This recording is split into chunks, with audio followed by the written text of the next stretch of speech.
Hello and welcome to the programme. It's no secret that farmers in the EU haven't been very happy about how things have been going in their industry in recent years. Profitability is in decline, there's fierce competition from abroad, worries about paperwork and bureaucracy, and young people are choosing other careers and not taking over the family business. Those are some of the seemingly intractable issues that my guest has to contend with. Christophe Hansen is the EU Commissioner for Agriculture and Food. Previously, he was a member of the European Parliament, a member of the Luxembourgish Parliament, and Secretary-General of the Christian Democratic and Conservative CSV Party in Luxembourg. Welcome to the programme, Commissioner. Hello. Let's start a bit with the crisis in Iran. Of course, there's a lot of worries in Europe that an oil shock is coming, that it's going to raise prices for consumers and for farmers as well. How concerned are you about this, and what are the possible contingency plans? Well, of course, the war going on in the Middle East is having a huge impact on our economy. First of all, because we have trade flows going through these lanes, and then, of course, we are as well dependent on imports from there when it comes to oil, to LNG, but as well fertilizers going through the affected region. So this is partially halted, respectively. Production sites for urea and ammonia are halted. So this is putting problems for our producers, for the fuel side, but as well for the fertilizer side. And this is for the agriculture sector, but as well, generally speaking, our economy will have issues to cope with the situation. Are you going to have any perhaps special fund or anything for farmers if there's an emergency? Well, we are working as well on the issue of fertilizers, because it's not a new problem. We had the fertilizer prices were going up since 2020 by 60%. So this is already putting cereal producers really at the edge. They are writing red figures currently for the last 3 years in many regions of the European Union. So this is not a sustainable situation. So we need to find solutions. We have the agricultural reserve, but this is, of course, by far not sufficient. So we have to find other possibilities to help the farmers to cope with this situation. And on fertilizers, I mean, even before the war in Iran started, farmers had already been asking for an exemption on fertilizers in the CBAM, the Carbon Border Adjustment Mechanism, so your new carbon tariff scheme. Are you going to grant that exemption now, given this international situation? That sounds, of course, good at first sight, but we have to be aware one of our weaknesses is that we are heavily dependent on imports from third countries on fertilizers and on energy. And I think that is the longer-term situation that we need as well to take care of. As well, suspending CBAM bluntly would as well put at risk the remaining industry on fertilizers that we have in the European Union. They have invested in technologies like carbon capture and storage to reduce their emissions. If we now do the exemption, this will put them at a bad situation from a competition point of view with third countries producers. So I think we have to be creative and eventually look if the revenues from CBAM could partially be used for our farmers. I think that would be a wiser move to do than simply banning, because we need to have a balance between maintaining our domestic production and helping the farmers to have lower prices. That will be the challenge. It's obviously a complex problem. I want to talk a little bit about free trade deals. And of course, the most controversial recently has been Mercosur, the deal with Latin American countries. Your Commission President, Ursula von der Leyen, has decided to provisionally apply Mercosur, even though it hasn't been ultimately approved by the European Parliament. This is quite a political gamble, isn't it, given also the opposition from farmers across the EU? Well, it would not be the first time that an trade agreement is provisionally applied. There are, of course, precedents on that. And there was a very clear mandate as well from the Council side to go for this provisional application. The Parliament decided not immediately vote on the consent. That is, of course, the freedom of the Parliament to do so. And in this case, we will have now, once the Parliament is ready to vote, they will have as well the economic reality, what the provisional application brought for the sectors. And we have many sectors that are really wishing for this agreement: the wine and spirit sector, the dairy sector, the olive oil sector, and and so on, the ham and sector of Italy and Spain as well. So I think we have as well to look this. We will have then, when the Parliament will go for the consent vote, the economic reality and as well the legal certainty, and I think then the Parliament can wholeheartedly approve this and consent to this agreement.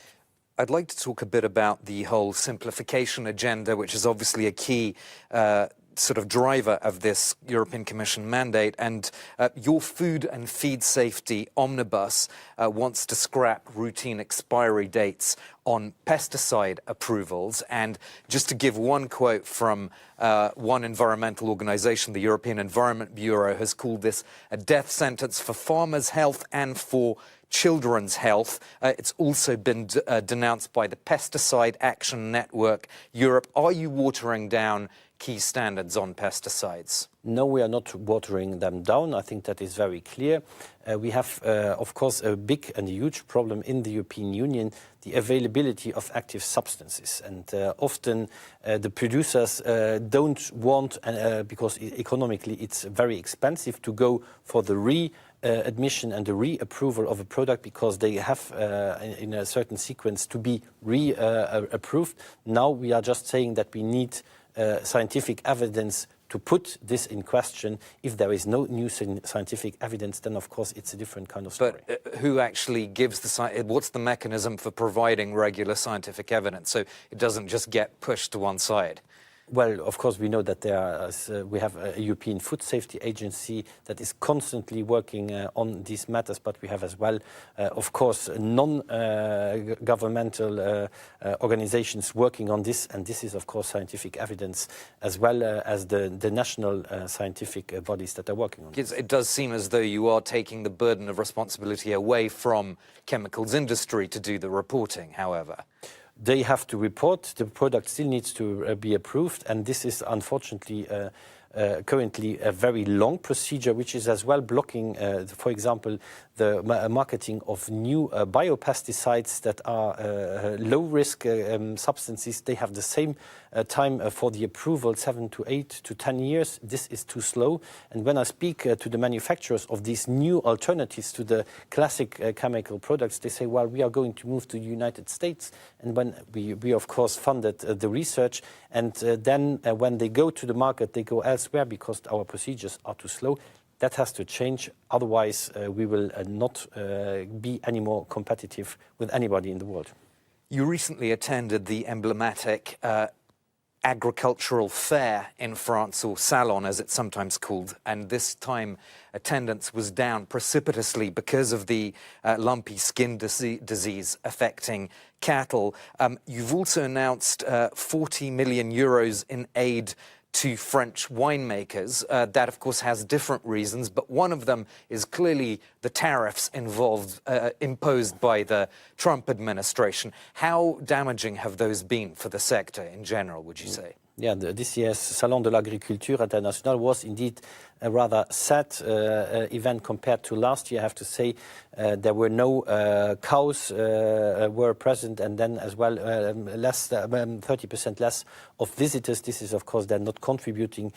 For the wine sector, I think it's they went and are still in a crisis, but I think things are getting better. We have delivered on a wine package that will allow them to produce, for example, easier low or 0% alcohol wines, which is a new outlet. Wine tourism, but as well the grubbing up schemes can be done. So this helps to as well moderate the effects. It's not only the US, this is one part, but it's as well a change in consumer behavior. People drink less white wine, for example. This is a trend.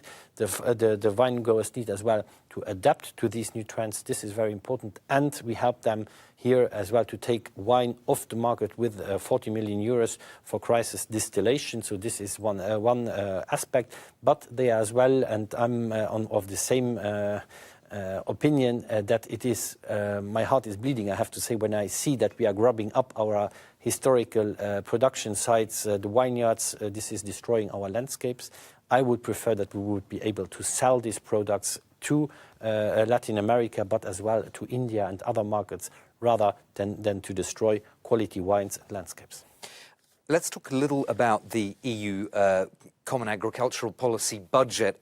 When the original proposal was presented here at the Commission, there was a considerable drop in the CAP funding proposed for the next EU budget of just 300 billion compared to 387 billion euros in the current EU budget. Obviously, things have evolved since then, but critics have said that the kind of adjustments that you've made there based on basically if member states want to contribute more through the national regional partnerships that they don't have to, so that in real terms there will still be a drop in CAP funding. Is that the case? That is, in my opinion, not the case. I don't know any member state that is not really attached to its agriculture sector. So the money is now on the table. We have basically now almost 400 billion compared to the 387. There is, of course, inflation. So, but let's suppose it's basically the same amount of money for our European farmers and wine growers.